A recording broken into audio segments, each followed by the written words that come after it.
little bags there, and then we'll have, I can also talk a little bit more about that as well. We have the land gallery, which is,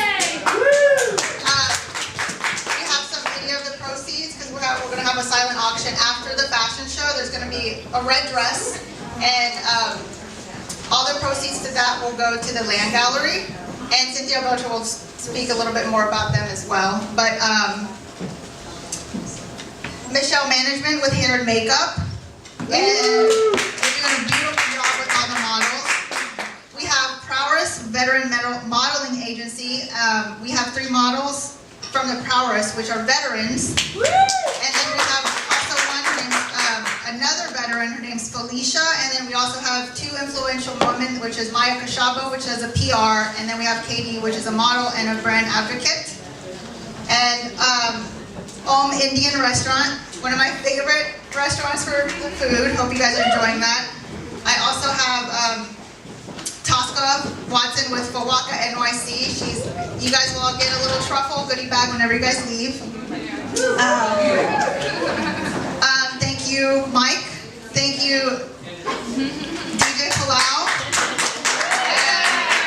And the park Soho. I chose this space because it's a really cool story.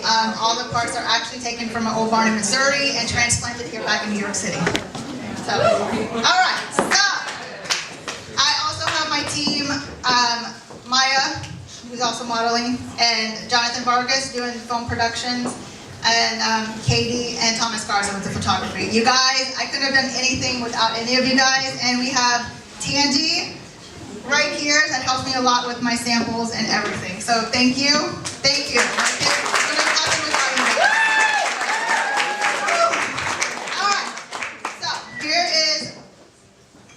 Of why I was doing this. So here's my presentation. I'm a little nervous, so. Okay. It's good. All right. So although I have participated in various fashion events throughout the years, this is an event that's really important to me, and it's a pivotal mark in my life and in my career. With fashion being the second leading polluter of the industry after the oil industry, I want to do things the right way and have more of a positive impact. With this event, everything, the pictures, displays, the clothing, utensils, all the way down to the bags were selected because they were eco-friendly, reusable, recyclable, everything. The goal is to be a zero waste event, so everything will be composted, upcycled, donated. Another important thing about this brand is Valbrella Inc. I don't believe in the standards of beauty because this industry has perceived so much the importance of this quote-unquote, but I believe in inner beauty. And I chose to work with veterans and influential women because fashion is for everyone, and I believe in empowering and supporting all women and humans, everyone. Yeah.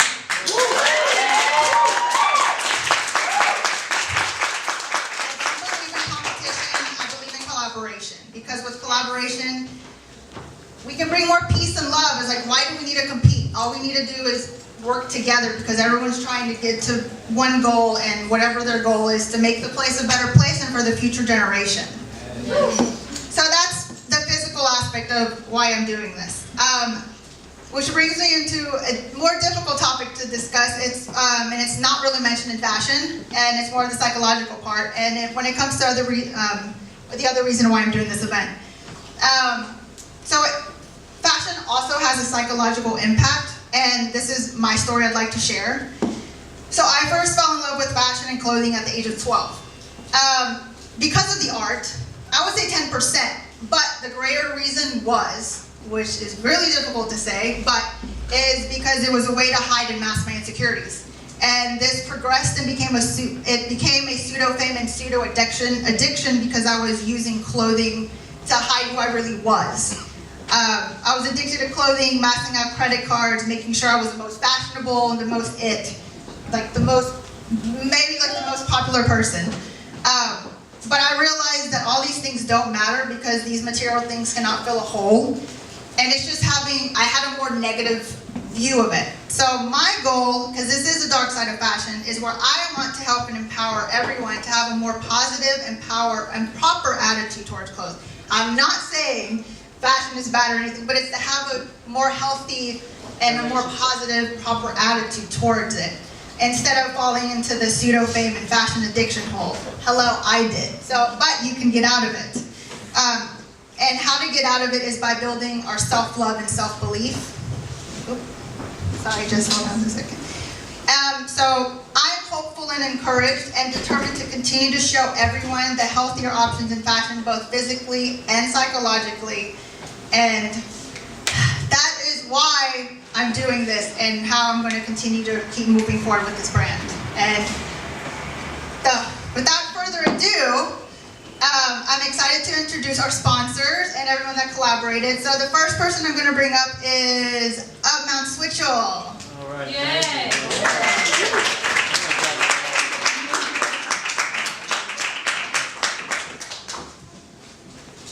Thank you. Thank you. Hi, Garrett from Up Mountain Switchell here, co-founder. Honored to be here. Thank you very much for having us. We share a lot of the same core values. On the back of this package, actually, it says, please reuse till you recycle. So, upcycling and sustainability initiatives are a huge part of Up Mountain Switchell and our brand.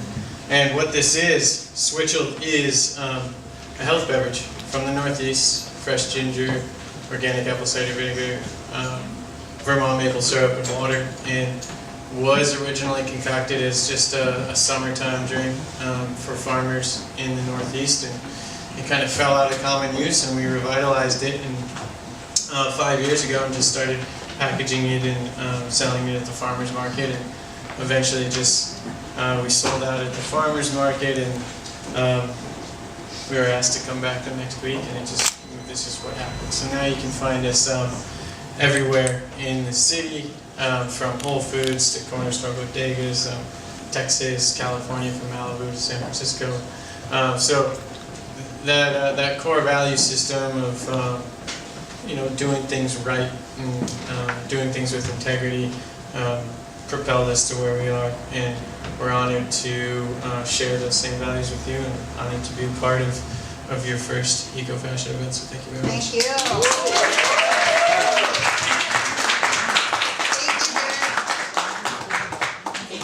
One of my favorite drinks. So thank you. The next person is the weaving hand, Cynthia Alberto. Yay. And she's also going to speak about the Land Gallery. That's a charity that I'll be donating the proceeds to after the silent auction, which I can tell up. Hi everybody, I'm Cynthia Alberto. I'm the founder and director of Weaving Hand. Actually, Isabel and I met about 3 weeks ago or something like that. Weaving Hand is located at the BFDA, the Brooklyn Fashion Design Accelerator, which is a hub for ethical fashion practices, and we have a studio over there. We're one of the members. So Isabel and I met, and she said, I have scraps of fabrics. So I was like, okay, we can weave the fabrics for you. So the bags that you see out there is all the remnants of her past collection, and we wove them and we recycle them and reuse them. So basically, Weaving Hand is we've been around since I started it in 2007. Almost 10 years. We work with the international community of weavers from all over the world. We have a healing arts program. We work with children and adults with disability, and we use weaving as a healing tool. We also teach class, and recently we're launching this whole initiative with zero waste fabrics, where we go to a lot of different designers. Instead of putting it in the bin or in the garbage, we weave the fabrics. Amazing. And then we kind of recycle them. So then it's not like mass produced. We do small orders, because we don't really want to be in the grind of, again, going around the wheel and being like a hamsters, But I am a resident artist at Land Gallery. Land Gallery is a studio in Dumbo, and they help. It's a day have center where they have adults with disability, and they use art as part of their life. So they make a lot of art. Again, it's giving back to the community, and the proceeds of your silent auction is going to go to them, and they're very thankful. There's some information about the cards over there, and you can go check it out. So the only thing I want to add is like sustainable fashion. we're really very friendly. We love each other. We work with each other. We're not catty. I'm not saying high fashion is catty, but it's a whole different, it's a whole different way of acting towards one another. There's really a whole different love that comes around it because it's the same ethics and values that we want to be able to save the earth. Okay, thank you. Yay, thank you. Thank you, Cynthia. And I'll give you guys a heads up, after the presentations, we'll have the models walk, and the last dress, which is a red dress, is a silent auction piece, and you guys can sign up and do the bidding, and then whoever has the highest bid will get that dress custom made to them. So you guys can see it's a last red dress. So thank you, Cynthia and Weaving. It was so awesome to meet them because I just joined the BFDA community, so I'm really excited. I was like, oh my God, there's another community of sustainable. So I'm excited. The next person I want to introduce is Bruce. He's been from the Manhattan Chamber of Commerce. Huge support and been so much help. And I've been part of the Manhattan Chamber of Commerce for a year here and met so many wonderful, great people. Oh, 2 years. I just meant it's 2 years now. Here's Bruce. Thank you very much. Congratulations to Isabel. The mission of the Manhattan Chamber of Commerce, amongst other things, is to bring people together. And when I met with Isabel and she told me about this event, I asked her what type of models she was looking for. And she said regular women. Now, my company, I don't work for the Chamber, I'm a volunteer. I am on the board, I chair our Entrepreneurs Network, and I host our weekly podcast, but I have a real job. And that is being a recruiter and a career counselor. And the mission of my company is to promote the hiring of veterans.